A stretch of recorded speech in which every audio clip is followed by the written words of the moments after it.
Hi, Jennifer Kabbany with the College Fix here, and I'm honored to talk today to Robin Capehart, the president of Bluefield State University in West Virginia, who sounds like he's doing some interesting things over there, and I'm looking forward to digging in. Hi, Robin, how are you? It's nice to see you, Jennifer. Thanks for having me. Absolutely. So you've been president there for about 5 years now, 4 years? About five, it'll be 4 years. It'll be 4 years in January. I came on as an interim, and then I actually only meant to stay there for a year. I found some tremendous opportunities here.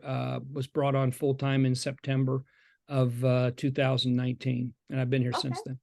Excellent. And so one of the reasons we're talking today is because it sounds like you and your board of trustees are doing some battle with the faculty senate, and implementing some policies and procedures to ensure academic excellence, and you're getting a little pushback. Can you briefly say what you and your board have approved to make sure that the students are learning what they need to learn to succeed, and why that's been such a battle?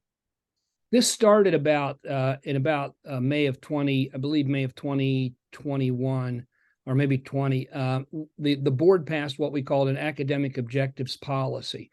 And what it did was it just required external verification that our students were learning.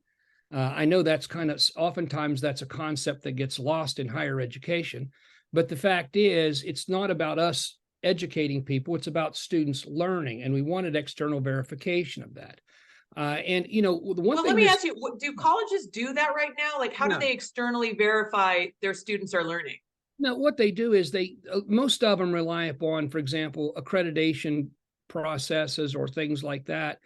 A lot of them do external examinations. For example, our business school, we used an external examination. The fact is, you don't hear about them. I was at my last college for 3 years before I realized that they did this testing in their business school. And when I found the results, I could see why they didn't tell me. They weren't that good. But you're doing a disservice to students. You're doing a great disservice to parents who are paying for kids to come and get an education. I think it's incumbent upon us to be able to prove externally that these students are learning. And keep in mind too, it doesn't have just to be testing. For example, our engineering program has about a 95 to 100% placement rate. It's about 100% most year. If it's 95%, it's usually a year where a couple of kids go to graduate school, so they don't count. But to me, there's external verification when an employer keeps coming back and saying, we're going to hire every one of your engineering graduates. We want every one of your engineering graduates. When you say that, to me, that's external verification. Nursing, in nursing, they take a licensure exam. There's an external verification. Teachers take, in our education area, they take praxis exams to make sure that they're ready to go in to teach. That's an external verification. And one of the areas we're just bringing on is we're working with an organization to be able to test critical thinking skills, the ability to solve problems, the ability to think creatively, think critically, the ability to communicate, the ability to write. Jennifer, we get a lot of students that are coming out of not too good of schools, and when they get here and they sign up to come to Bluefield State, they're our kids, and our job is to educate them. This may be the starting line for college, and some of them may be here, and a lot of them may be way back here. But it's our job to at least bring them up to the starting line so that they're college ready. And I know that sounds wonderful. Why would faculty argue with that? First of all, they pushed back against the academic objectives policy. And quite frankly, I never really did understand their reasoning. They would say, well, we already do that. We do this kind of testing. And they look at things like accreditation. If you look at accreditation, most accreditation things to which you have to comply are process, which is quite frankly typical of a bureaucracy. Bureaucracies define success as to whether or not you're complying with the rules and regulations. They don't look at results. We want to look at results. I know that's another strange concept oftentimes in education. But we want to look at results. We want to see that our kids are getting that type of education. So they pushed off against that. And another thing you have to look at, and of course, one of the biggest pushbacks is we brought in post-tenure review. And what they immediately created this false narrative that, well, we're doing away with tenure. We're doing away with tenure. Well, about 60% of the colleges and universities have post-tenure review. And all post-tenure review does, it says after you've been granted tenure, that every 3 years, you'll continue to do what you were doing when you got granted tenure. That's all it is. Yeah. And our tenure procedure is such that if you're granted tenure and when you go through post-tenure review, then what you'll do is you'll not only do those types of compliance with these 12 or 13 categories that we have, but if you're falling short in somewhere, we put you on an improvement plan so that by the way, we're a teaching school, so we don't have any research requirement, but we do have a requirement to become involved in the community.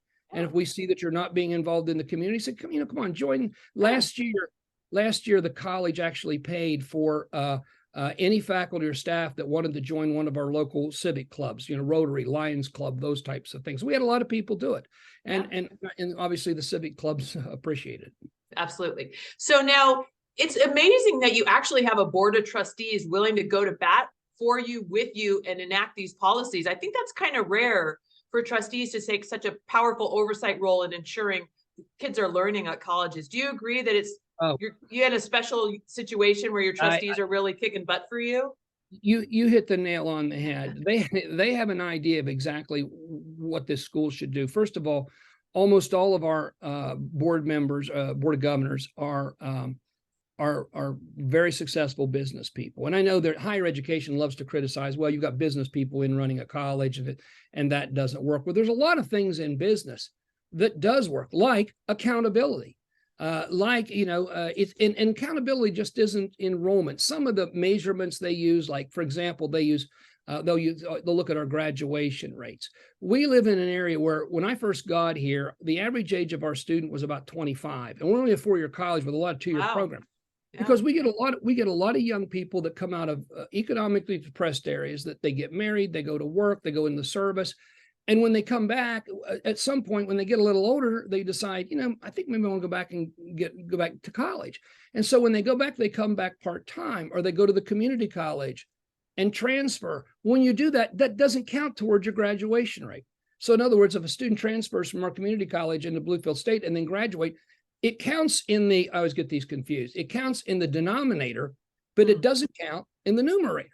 And so it makes your graduate. If you look at the number of students we have actually starting school and getting a degree and actually learning, we're actually very competitive with any school around. So that's fantastic. We have to cater. We cater to the type of students we have. But how did you get trustees willing to help you? Who the governor appointed them? How did they're all appointed. Yeah, they're appointed. How they can replicate your success of accountability. Nine of them are appointed by the governor, and then we have one representative of the faculty, one representative of the staff, and one representative of the student body. But the 9 that were appointed by the governor, like I said, first of all, they're from Bluefield.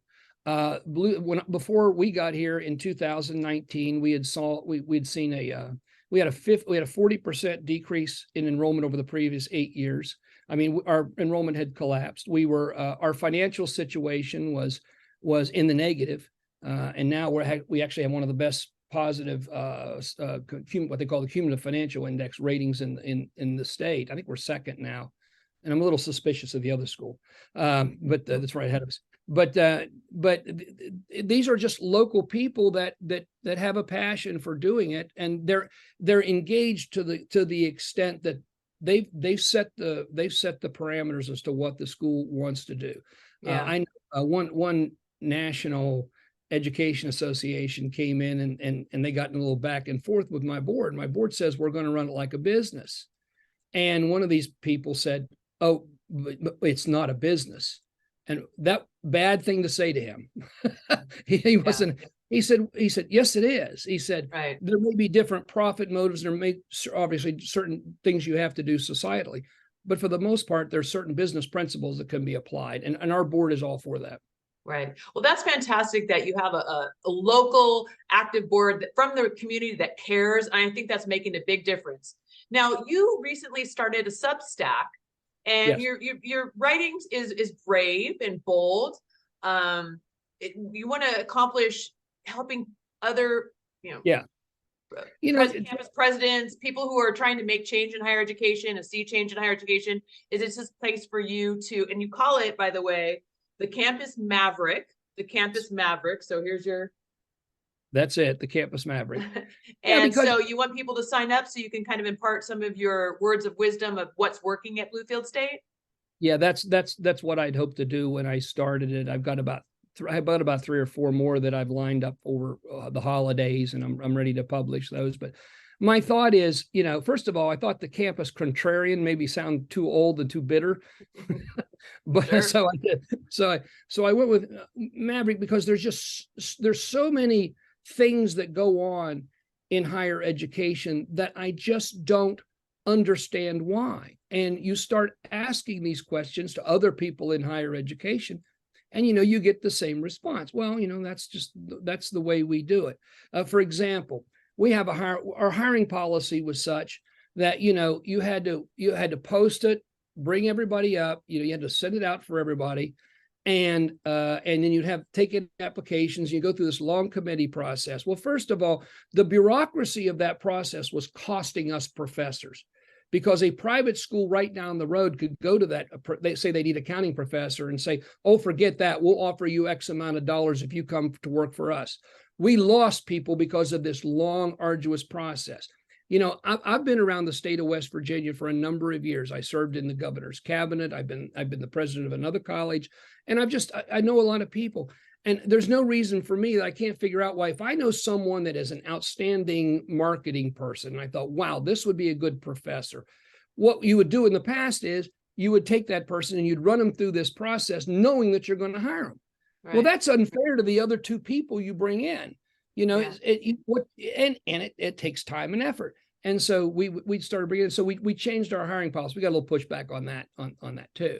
Yeah. But we know we're going to get pushback. But the only people that never get pushback, that never challenged, are quite frankly people that don't do anything. Yeah, absolutely. Well, it sounds like you're doing what it takes to serve your community in a very powerful way. Why I bring this up is because it sounds like you're willing to take on some of these important topics on your Substack and at least let people know what's going on, and fight for common sense, business acumen, accountability. I mean, it seems like you're not afraid to take on. You called the faculty something in your Substack that I kind of liked. The lost souls of higher education, or what? Tell me, what are the lost souls of higher education? They've just kind of lost their way. A lot of times when honestly, it's not just higher education, but you'll see it in businesses. You'll see it in any type of organization. They just kind of goes stale. You've probably been around journalistic organizations that after a while, they just get so content that they just go stale, and they have a tendency to forget what they're there. We didn't create this college to give me a job. We didn't create this college to give the faculty a job. We created this college was created so these kids could learn. And that's the one thing that we have to continue to focus on. Well, you say in your subhead, not happy unless they're unhappy. And that sort of kind of reminds me of some of the things we're seeing from the progressive left. It's where it's victim, always complaining, nothing's ever right, the struggle. I mean, is that something where you're trying to combat it a little bit and say, hey, let's be happy, let's be positive, let's educate these kids and stop whining? Or what do you think? First of all, I don't mind discussions. Look, there are a lot of these people have been here longer than me, and a lot of them have probably the capability to make a contribution to say, you might want to think about this. This is what happened historically, or to give some kind of insights as to perhaps a part of the culture of the campus or the community of which I'm not aware. And I don't mind that kind of. But a lot of times when you feel like they're being, they're opposing us just to oppose us, that doesn't make sense to me. We've had an open door policy. We've met with faculty over and over again. Give me something, help us out. At my last college, I challenged our faculty on this, and they came forward with this proposal for a learning center for kids that were struggling. We're worked out great. It was a wonderful back and forth. So, there is a possibility to do that with faculty. But faculty's we want them to be a part of the process, not just to feel like. I really do think we look at things two different ways. I think a lot of people who are, and by the way, this is the Lost Souls is a very small group. Out of about 105 faculty, it's probably about 5 or 6. But as you know, they're the ones that can make a lot of noise. The squeaky wheels. Yeah, the squeaky wheel, and they are, and they have. But that we've got the opportunity to work together on some of these problems, bring forth suggestions. Don't just say, like, for example, when we put in post-tenure review, the narrative already went out. They filed complaints with the Higher Learning Commission and all these people that we ended tenure. We didn't end tenure. All we did was put in post-tenure review, just like 60% of other colleges and universities in the country have done. As a matter of fact, we modeled our post-tenure review after what's happening in Georgia and Texas. So, but to create that false narrative, it just doesn't make sense. And I think the bottom line is some people just don't like change. Yeah. They just don't like change. So the last question I have for you today is, you're doing a lot of positive things at Bluefield State for the students, which is great. If you were to say, if there was one thing that, maybe Congress could enact legislation wise that would help solve higher education, or maybe it's not a legislative solution, maybe it's something else, but what is one top idea that you have that could reform higher education? Maybe what you've learned through your experiences at Bluefield State, or just in general, from a nationwide angle to kind of right this ship? Well, first of all, I do it on a state by state basis because I'm not a nationwide guy. I don't want Washington to come here. The state people I can work with, but the federal people, I don't know. The one thing I'd like to do is there needs to be accountability, and it needs to be accountability that's based upon results. Right now it just seems like we have taken higher education and even K through 12 education, and we've turned it over to basically an education bureaucracy who've lived this kind of life, and they do these kind of things, and the legislatures have a tendency to just kind of accept what they say and kind of go on with it, and they never really look to see when was the last time someone walked into the State Board of Education in the state of West Virginia, or walked before any board of governors in the state of West Virginia at any college university, and they, you have the public's allowed to go and speak and raise their hand and say, "Hey, I see national trends that says our students are coming out of college, and they don't know who their congressman is." Okay, is our school like that? And if they aren't, prove it. Yeah. Here's the thing: the legislate, we're obviously we have a state appropriation. They've got the money. They give us money.